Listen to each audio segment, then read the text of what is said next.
Hi friends, welcome to my YouTube channel. இன்றைக்கி நம்ம இந்த வீடியோவில் எதை பற்றி பார்க்க போகிறோம் அப்படின்னு கேட்டிங்கன்னா, நம்ம சாட்டை துரைமுருகன் அவரை பற்றி பார்க்க போகிறோம். இவர் பார்த்திங்கன்னா அவங்க அண்ணனை பற்றியும் சரி, பார்த்திங்கன்னா நம்ம தளபதி அவர்களை பற்றி பார்த்திங்கன்னா ரொம்பவுமே கீழ்த்தரமாக பார்த்திங்கன்னா பேசிகிட்டு இருக்காங்க. அவங்க அண்ணன் பார்த்திங்கன்னா அப்படி பண்ணுறாரு, இப்படி பண்ணுறாரு, உங்கள் தளபதி என்ன பண்ணுறாங்க அப்படிங்கிற மாதிரிலாம் பார்த்திங்கன்னா நிறைய விஷயங்கள் முன் வைக்கிறாங்க. ஸோ இப்போ பார்த்திங்கன்னா நானும் சரி அவருக்காக வீடியோ போடக்கூடாது அப்படிங்கிற மாதிரி தான் நினச்சிட்டு இருந்தேன். ஆனால் அவர் பார்த்திங்கன்னா ரொம்பவுமே தளபதி அவர்களை பற்றி ரொம்பவே சீப்பாக பேசுகிறாங்க. ஸோ அதுக்கான பதில் கூட சொல்லலாம். அதுக்கான ஒரு வீடியோ தான் இப்போ நம்ம இந்த வீடியோவில் பார்க்க போகிறோம். ஸோ வாங்க வீடியோக்குள்ளே போகலாம். துரைமுருகன் இவர் பார்த்திங்கன்னா சாட்டை அப்படிங்கிற ஒரு யூடியூப் சேனல் நடத்திட்டு இருக்காங்க அப்படிங்கிற மனத்துக்குமே தெரியும். பட் இவர் பார்த்திங்கன்னா ஆரம்பத்தில் இவர் பேசுகிற எல்லாருமே பார்த்திங்கன்னா சில பேர் தளபதி ரசிகர்கள் எல்லாரும் பார்த்திங்கன்னா ரசிச்சுட்டு வந்துட்டு இருந்தாங்க.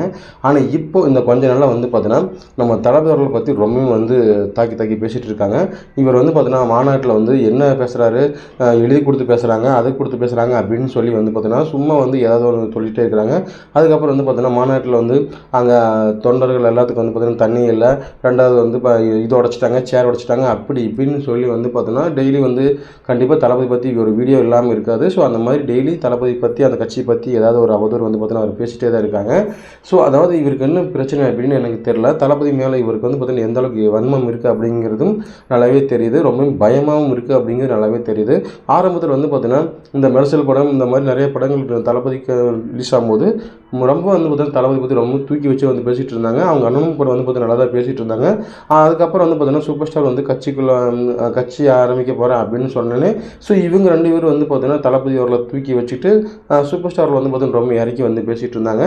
அதுக்கப்புறம் தளபதி அவர்களை சூப்பர் ஸ்டார் இதுக்கு பார்த்தீங்கன்னா இந்த கட்சியில் ஆரம்பிக்கிறாங்க. இவர் பார்த்தீங்கன்னா அவங்க இதில் போய் ஆரம்பிக்கலாமில்ல, மராட்டைன்னு அப்படி இப்படின்னு சொல்லி ரொம்ப கேவலமாக பேசினாங்க. ஸோ அதுக்கப்புறம் பார்த்தீங்கன்னா நான் தளபதி விஜய் அவர்கள் வந்தாருன்னா அவர் என் தம்பி, அவர் கட்சி ஆரம்பித்தாருன்னா கண்டிப்பாக அவரோட சப்போர்ட் நான் முழுசாக அவருக்கு சப்போர்ட் பண்ணுவேன் அப்படிங்கிற மாதிரிலாம் பார்த்தீங்கன்னா சொல்லிட்டு இருந்தாங்க. அதுக்கப்புறம் பார்த்தீங்கன்னா சூப்பர் ஸ்டார் பார்த்தீங்கன்னா கட்சி விட்டு போவாங்க, கட்சி நான் பண்ண முடியல, என்னால் கட்சி நடத்த முடியாது அப்படிங்கிற மாதிரி பார்த்தீங்கன்னா அவர் விலகிட்டார். ஸோ அது பார்த்தீங்கன்னா அவரோட தனிப்பட்ட ஒரு விஷயம். ஸோ அது நம்ம பண்ண முடியாது. ஆனால் அதுக்கப்புறம் பார்த்தீங்கன்னா தளபதி அவர்கள் கட்சிக்கு நான் கட்சி ஆரம்பிக்க போகிறேன் அப்படின்னு சொல்லி சில நியூஸ்கள் நிறைய பார்த்தீங்கன்னா பரவிட்டு இருந்தது.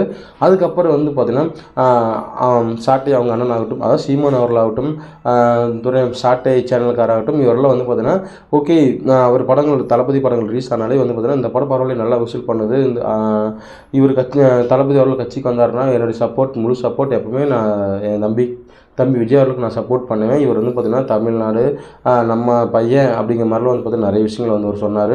ஆனால் கட்சி ஆரம்பித்ததுக்கு அப்புறமா கூட பார்த்தீங்கன்னா ஆரம்பத்தில் பார்த்தீங்கன்னா நல்லா பேசினார். ஒரு மாநாடு பார்த்தீங்கன்னா நடந்ததுக்கு அப்புறமா தான் பார்த்தீங்கன்னா இவருடைய சுயரூபம் எல்லாமே தெரிய ஆரம்பிச்சது. அதாவது பார்த்தீங்கன்னா தம்பி அங்கே நிற்காத, நான் ஒன்றும் இந்த பக்கம் நில்லை அந்த பக்கம் நில்லை, நான் நடு ரோட்டில் என்னென்னா லாரியும் அடிச்சு தூக்கிடும் அப்படின்னு சொல்லி பார்த்தீங்கன்னா ரொம்ப கேவலமாக பேசிகிட்டு இருந்தார் தளபதி பற்றியெல்லாம். ஆனால் எதுக்குமே நம்ம தளபதி பார்த்தீங்கன்னா லேட் பண்ண போகிறது கிடையாது. ஏன்னா அவர் பார்த்தீங்கன்னா அவரோட கோல் என்னவோ அதை பார்த்து அவர் போயிட்டுருக்காரு.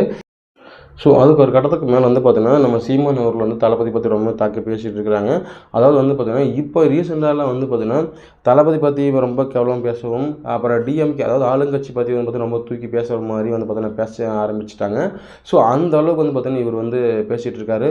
ஒரு டைம் பார்த்தீங்கன்னா நல்லாவே அப்படிங்கிறாரு, ஒரு டைம் பார்த்தீங்கன்னா இவர் வேலைக்கு ஆகாது அப்படிங்கிற மாதிரி சொல்கிறாங்க. அதாவது இவரையே தன்னைத்தானே பார்த்தீங்கன்னா ஒரு மடையில் ஒரு மாதிரி பேசுவார், இன்னொரு மடையில் இன்னொரு மாதிரி பேசுவாங்க. இதுக்கு சீஞ்சக்கா போடுற மாதிரி சாட்டை அவர்கள் இருக்காங்க. ஸோ என்ன தப்பு பண்ணாலும் அவருக்கு பார்த்தீங்கன்னா தூக்கி வைக்கிற மாதிரி பார்த்தீங்கன்னா நம்ம சாட்டை அவர்கள் அவரோட சேனல் பார்த்தீங்கன்னா வீடியோ போட்டே தான் இருப்பார். முக்கியமாக தளபதி அவர்களை பற்றி பார்த்தீங்கன்னா ரொம்பவே மட்டம் தாண்டி பேசணும், அவர் கட்சி நடத்துறதுக்கு தகுதியே இல்லை அப்படிங்கிற அளவுக்கு பார்த்தீங்கன்னா பேச வைக்கிறாங்க. ஆல்ரெடி இந்த மாதிரி பேசி தான் பார்த்தீங்கன்னா ஒருத்தர் கட்சி விட்டு போய் இப்போ பார்த்தீங்கன்னா ஒரு நல்ல மனுஷனாக கட்சி விட்டு போயிட்டாங்க. இப்போ ரெண்டாவது பார்த்தீங்கன்னா நம்ம தளபதி கட்சிக்குள்ளே வராரு. ஒன்றும் இல்லைங்க, நேற்று விஜயகாந்த் அவருடைய பிறந்தநாள், அதுக்கு பார்த்தீங்கன்னா வாழ்த்து சொன்னது கூட இத்தனை நாள் நீங்கள் எங்கே போயிட்டீங்க, இப்போ எதுக்கு விஜயகாந்த் அவர்களுக்கு வாழ்த்து சொல்கிறீங்க, அதுவும் இல்லாமல் ஈவினிங் டைம்னு சொல்லிட்டாரு. அப்புறமா இவ்வளோ நேரம் எங்கே போயிட்டீங்க, தூங்கிட்டீங்களா அப்படி இப்படின்னு சொல்லி கொஞ்சம் இதுக்கோ டைம் இல்லையா, ஏதோ போனால் போகுதுன்னு சொல்லி இது விஜயகாந்த் அவர்களுக்கு நீங்கள் வாழ்த்து சொல்கிறீங்க அப்படிங்கிற மாதிரிலாம் சொல்கிறாரு. அதாவது பார்த்தீங்கன்னா இவர் கட்சி ஆரம்பிக்கும்போது விஜயகாந்த் கட்சி அவர்கள் கட்சி ஆரம்பிக்கும்போது வந்து 2 பேரும் வந்து நல்லா பயங்கரமாக பேசிகிட்டு இருந்தாங்க. அந்த டைமில் ரொம்பவுமே தரைக்குறைவா விஜயகாந்த் அவர்கள் வந்து பார்த்தீங்கன்னா மட்டம் தட்டி தான் சீமான் அவர்கள் வந்து பார்த்தீங்கன்னா ரொம்பவுமே கேவலமாக விஜயகாந்த் அவர்கள் வந்து பேசினாங்க. கிட்டத்தட்ட வந்து பார்த்தீங்கன்னா அவர் இந்த நிலைமைக்கு ஆனதுக்கு காரணம் இன்னொரு சைடு வந்து பார்த்தீங்கன்னா சீமான் அவர்கள்னு சொல்லலாம். ஸோ அவரும் ஒரு காரணம் தான். ஆனால் இதுவரைக்கும் தளபதி அவர்கள் வந்து பார்த்தீங்கன்னா விஜயகாந்த் அவர்களை பார்த்து எந்த ஒரு விஷயம் எந்த ஒரு ஸ்டேஜிலும் சரி தப்பாக பேசுனதே கிடையாது. அந்த அளவுக்கு வந்து பார்த்தீங்கன்னா அவர் வந்து விஜயகாந்த் அவர்கள் மேலே ஒரு மரியாதையும் அன்பும் வச்சுருக்காரு. ஆனால் இவங்கெல்லாம் வந்து பார்த்தீங்கன்னா ஒரு கட்டத்துக்கு விஜயகாந்த் அவர்கள் வந்து பயங்கரமாக பேசுகிறதும் கேவலமாக பேசவும் கட்சியில் இருக்கும்போது கேவலமாக பேசவும் அப்புறம் ஒரு கட்டத்துக்கு மேலே வந்து அவர் கட்சியெல்லாம் சரியாக பண்ண முடியாத போது அவரை போய் நேரில் நல்லவங்க மாதிரி போய் நேரில் பார்த்துட்டு நலம் விசாரிக்கிற மாதிரிலாம் பண்ணுறது. அதாவது உங்களை மாதிரிலாம் தளபதி விஜய் அவர்களாக கிடையாது. அவருக்கு மரியாதை வந்து மனசில் இருக்குது. போய் நேரில் பார்க்கணும் அப்படின்னு நினச்சி அவர் நினச்சிருந்தாலுமே அவரால் போக முடியாது. ஏன்னா அவரோட உடல் கண்டிஷன் அந்த மாதிரி இருந்துச்சு. ஒன்றும் இல்லை நம்ம விஜயகாந்த் அவங்க அப்பா எஸ்.ஏ. சந்திரசேகர் அவர்களை கூட வந்து பார்த்தீங்கன்னா பார்க்கணுன்னு சொல்லி ரொம்ப முயற்சி பண்ணி தான் பார்த்தீங்கன்னா பார்க்க முடியாது அப்படிங்கிற மாதிரி ரொம்ப முயற்சி பண்ணி தான் போய் அவர் விஜயகாந்த் அவர்களை போய் பார்த்தாங்க. ஸோ அந்த அளவுக்கு நம்ம விஜயகாந்த் அவரோட கண்டிஷன் வந்து பார்த்தீங்கன்னா இருந்தது. ஸோ அதனால் இதை தெரிஞ்சுக்கிட்டு தான் நம்ம தலைவர்கள் கூட வந்து பார்த்தீங்கன்னா போகாமல் கூட இருக்கலாம், அது பார்க்காம கூட இருந்திருக்கலாம். ஆனால் அவர் இறந்ததுக்கப்புறம் வந்து பார்த்தீங்கன்னா முதல்ல வந்து பார்த்தீங்கன்னா விஜயகாந்த் இறப்புக்கு வந்து நம்ம தலைவர் வந்தார். அப்போ கூட வந்து பார்த்தீங்கன்னா அவரை பற்றி எத்தனையோ பேர் எவ்வளவோ கேவலம் பேசினாங்க. செருப்பு கூட பார்த்தீங்கன்னா நம்ம தலைவர் மேலே வந்து விசிறினாங்க. அவரை எதுவுமே பொருட்படுத்திக்காமல் அவர் மேலே விஜயகாந்த் அவர்கள் மேலே மரியாதையும் அன்பும் வச்சுக்கிறதுனால எல்லாத்தையும் தாண்டி போகிறதுக்கிட்டு அவர் அமைதியாக வந்து அவருக்கு அஞ்சலி செலுத்திட்டு அவர் அமைதியாக போனார். ஸோ ஆனால் அவரை பற்றி நீங்கள் வந்து கேவலமாக பேசுகிறதுக்கு என்ன தகுதி இருக்குது அப்படின்னு எனக்கு தெரியல.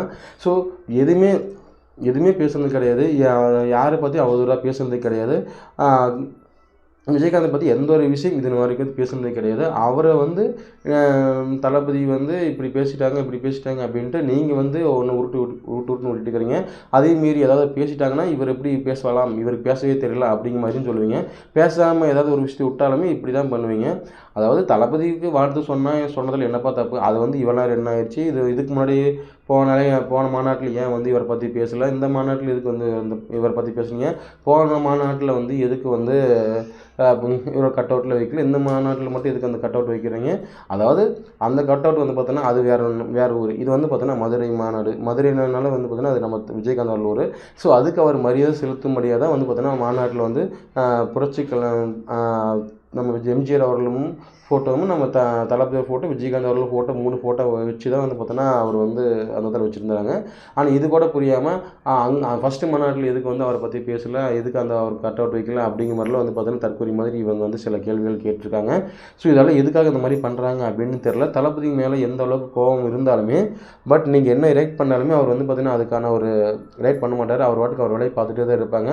ஸோ ஆரம்பத்தில் டிஎம்கேக்கு வந்து பார்த்தீங்கன்னா நீங்கள் தான் வந்து பார்த்தீங்கன்னா பயங்கரமாக வந்து எதிர்ப்பு தெரிவிச்சிட்டு இருந்தீங்க.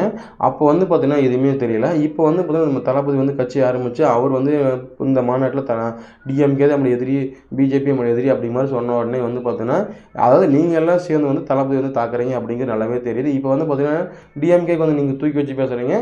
டிவிகே கட்சி வந்து பார்த்தீங்கன்னா ரொம்பவே கீழ்த்தரமாக பேசுகிறீங்க. அதாவது பார்த்தீங்கன்னா ஒரு மாநாட்டில் வந்து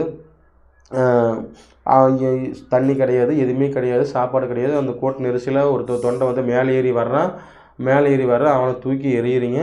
இதெல்லாம் என்ன மனசாட்சியே இல்லையா அப்படிங்கிற கேட்குறீங்க. அந்த ஒரு வீடியோ, சின்ன ஒரு வீடியோ அவர் தூக்கி போட்டது மட்டும்தான் நீங்கள் பார்த்தீங்க. அதுக்கப்புறம் விஜய் ஓடி வந்து ஏன் அப்படி பண்ணுறீங்க பவுன்சர் அப்படின்னு சொல்லி பேசுகிறதெல்லாம் நீங்கள் எல்லாம் பார்க்கல. அவர் வந்து பார்த்தீங்கன்னா அவ்வளோ பெரிய கூட்டத்தில், அவ்வளோ பெரிய ஸ்டேஜில் ரேம்வாக் நடந்து வந்ததுக்கு 1 கிலோமீட்டர் நடந்து வர்றதுக்கு காரணமே வந்து பார்த்தீங்கன்னா அவங்க ரசிகர்களும் தொண்டர்களையும் பார்க்கத்தான். அதுலேயும் ஒரு சில பேர் வந்து பார்த்தீங்கன்னா ரசிகர்களாலே வந்து பார்த்தீங்கன்னா அப்படி தான் இருப்பாங்க. டக்குன்னு மேலே ஏறி அவரை பார்க்கணுன்னு ஒரு ஆர்வத்தில் வருவாங்க. அப்போ அவங்க வந்து பார்த்தீங்கன்னா சில விஷயங்கள் தளபதி இந்த சைடு பார்க்கும்போது இந்த சைடு யாராச்சும் ஒரு விஷயம் பண்ணுவாங்க, இந்த பக்கம் பார்க்கும்போது இந்த பக்கம் யாராவது ஒரு சைடு ஏதாவது தப்பு நடக்க செய்யும். எல்லா இடத்துலையும் வந்து பார்த்திங்கன்னா அவரால் வந்து கரெக்டாக பண்ண முடியாது. இத்தனை வருஷம் நீங்கள் கட்சி ஆரம்பித்து சாதாரணமாக ஒரு பத்திரிக்கையாளர் போய் ஸ்டேஜிலேருந்து கீழே இறங்கி போய் அவரை போய் அடிக்கிறீங்க. ஆனால் அவர் அப்படிலாம் பண்ணலையில, பவுன்சர் வச்சு தடுக்கிறாரு. அதாவது அங்கே பிரச்சனை எந்த இதுவும் பண்ணக்கூடாது. கீழே விழுந்து அந்த பையனை கூட வந்து பார்த்திங்கன்னா அவர் வந்து தள்ளாதீங்க அப்படிங்கிற மாதிரிலாம் சொல்லிவிட்டு அவர் வாட்டுக்கு கம்முன்னு போயிட்டே தான் இருக்காங்க. உங்களை மாதிரி வந்து இறங்கி போய் அடிக்கிறது இந்த மாதிரிலாம் அவர் எதுவுமே பண்ணல. தயவு செஞ்சு வந்து பார்த்தீங்கன்னா கேப்டன் அவர்கள் பற்றி பேசுகிறதுக்கும் சரி, தளபதி பற்றி அவர்கள் பற்றி பேசுகிறதுக்கும் சரி, ஃபஸ்ட்டு உங்களுக்கு கரெக்டான ஒரு இது இருக்கான்னு பார்த்துட்டு நீங்கள் வந்து பார்த்தீங்கன்னா பேசுங்க. சும்மா வந்து தளபதி வந்து இப்படி பண்ணுறாரு, அப்படி பண்ணுறாரு, பேச தெரியல, அதை தெரியல, இதை தெரியல அப்படின்னு சொல்லி சும்மா வாய் இருக்குதே, யூடியூப் சேனல் இருக்கே அப்படிங்கிறதுக்காக வந்து பார்த்தீங்கன்னா பேசாதீங்க. அவருக்கான சப்போர்ட் என்றைக்கும் வந்து பார்த்தீங்கன்னா இருந்துட்டு தான் இருக்குது. இது வரைக்கும் அவருக்கு சேர்ந்த அந்த கூட்டம் உங்களுக்கு சேர்ந்துருக்கா அப்படின்னு கேட்டிங்கன்னா, ஒருவேளை சேர்ந்திருந்தாலுமே அந்த கூட்டம் கூட வந்து பார்த்தீங்கன்னா கண்டிப்பாக அது வந்து தளபதியுடைய ரசிகர்கள் தான் வந்து பார்த்தீங்கன்னா அந்த கூட்டத்தில் வந்து உங்களோட கட்சிக்காக சப்போர்ட் பண்ணியிருப்பாங்களே தவிர, உங்கள் கட்சி தொண்டர்கள்லாம் அந்த அளவுக்கு கூட்டமே கிடையாது. அதாவது ஒரு கூட்டம் சேர்ந்ததுன்னா, தானா சேர்ந்த கூட்டம் தான் சொல்கிறோம்ல, அதாவது அந்த நம்ம தளபதிக்கு அவர்களுக்கு சேர்ந்த கூட்டம், தானா சேர்ந்த கூட்டம். அவங்கள தளபதி பார்க்கணும் அப்படிங்கிறதுக்காக 2 நாளைக்கு முன்னாடியே வந்து பார்த்தீங்கன்னா, அந்த இடத்துக்கு மாநாட்டுக்கு வந்து கலந்துக்கிட்டு வெயிட் பண்ணி, நம்ம தளபதி பார்க்கணும் அப்படின்னு ஒரு ஆர்வத்தில் குழந்தைங்க, சிறுவர்கள் எல்லோரும் வந்து பார்த்தீங்கன்னா, அந்த அளவுக்கு ஆர்வமாக இருந்தாங்க. ஆனால் அவங்க எல்லாத்தையுமே நீங்கள் வர வேண்டாம் அப்படின்னு சொன்னவர் தான் நம்ம தளபதி அவர்கள். மாசமா இருந்தால் வராதீங்க, உடம்புக்கு சரியில்லைனா வராதீங்க. 2வது வந்து பார்த்தீங்கன்னா, ரொம்ப லாங்லேருந்து பைக்கில் யாரும் வராதீங்க. அதுக்கப்புறம் வந்து பார்த்தீங்கன்னா, வயசானவங்க, எப்படி சொல்கிறது, ஹேண்டிகேப் யாருமே வராதீங்க. நீங்கள் நான் மாநாடு நடத்துகிறேன், நாங்கள் வீடியோ டிவிலேயோ இல்லாட்டி யூடியூப்லேயே பார்த்து தெரிஞ்சுக்கோங்க அப்படிங்கிற மாதிரி தான் ஒரு பெருந்தன்மையை தளபதி அவர்கள் சொன்னார். அதையும் தாண்டி வர்றாங்க அப்படின்னா, அது வந்து அவரோட தளபதி மேலே இருக்கிற அன்புனால மட்டும்தான் அவங்க எல்லாருமே வந்தாங்க. ஆனால் அது கூட தெரியாமல் வந்து மாநாட்டுக்கு வந்தவங்கள அசிங்கப்படுத்துகிறாங்க, ரொம்பவே அப்படி ஐயோ இப்படி வந்து பேசுகிறாங்க, அப்படி பேசுகிறாங்க அப்படின்னு சொன்னால் என்ன அர்த்தம்? அதெல்லாம் வந்து பார்த்தீங்கன்னா, ஒரு கட்டத்துக்கு மேலே தளபதி மேலே இருக்கிற அன்புனால தான் வந்து பார்த்தீங்கன்னா, தேடி வந்து அவ்வளோ கூட்டம் வந்து சேர்ந்துச்சு. உங்களை மாதிரி ஒரு சில பேர் கட்சி ஆரம்பித்தா இந்த குவார்ட்டருக்கு பிரியாணிக்கு வர்ற கூட்டம் கிடையாது. இதை வந்து பார்த்தீங்கன்னா, தானாக சேர்ந்த ஒரு கூட்டம், தளபதிக்காக சேர்ந்த ஒரு கூட்டம் தான் மாநாடுக்கு வந்த கூட்டம். தயவு செஞ்சு வந்து பார்த்தீங்கன்னா, தேவையில்லாமல் தளபதி அவர்களை பற்றி வந்து பேசி உங்கள் மேலே எந்த அளவுக்கு தளபதி மேலே அவதூறுபடுத்தணும்னு நினச்சாலுமே அது வந்து முடியாது. ஏன்னா தளபதிக்கான ஒரு கூட்டம் எப்பவுமே இருந்துகிட்டே இருக்குது. யார் என்ன சொன்னாலும் அவருக்கான வேலைகள் பார்த்துட்டு தளபதி ரசிகர்களும் தொண்டர்கள் போயிட்டே இருப்பாங்க. ஸோ நீங்கள் வந்து பேசுகிறத குறைச்சிட்டு நீங்கள் உங்கள் கட்சியை அடுத்த கட்டத்துக்கு கொண்டு போகிறதுக்கு என்ன முயற்சி அதை பண்ணி நீங்கள் ஜெயிக்க முயற்சி பண்ணுங்கள். இதுதான் என்னுடைய கருத்து. ஓகே ஃப்ரெண்ட்ஸ், நம்ம தளபதி தமிழக வெற்றிக் கழக கட்சியை பற்றி நம்ம தளபதி பற்றி அவர் வந்து பார்த்தீங்கன்னா அப்பப்போ வந்து சீமான் அவர்களும் சரி, சாட்டை துரைமுருகனும் சரி வந்து பார்த்தீங்கன்னா அப்பப்போ வந்து அவதூறு நடத்திட்டே இருக்காங்க. ஸோ இதை பற்றி உங்கள் ஒப்பீனியன் கீழே கமெண்ட்ஸில் கமெண்ட் பண்ணுங்கள். உங்களுக்கு இந்த வீடியோ பிடிச்சிருந்தா லைக் பண்ணுங்கள், ஷேர் பண்ணுங்கள், சப்ஸ்கிரைப் பண்ணுங்கள்.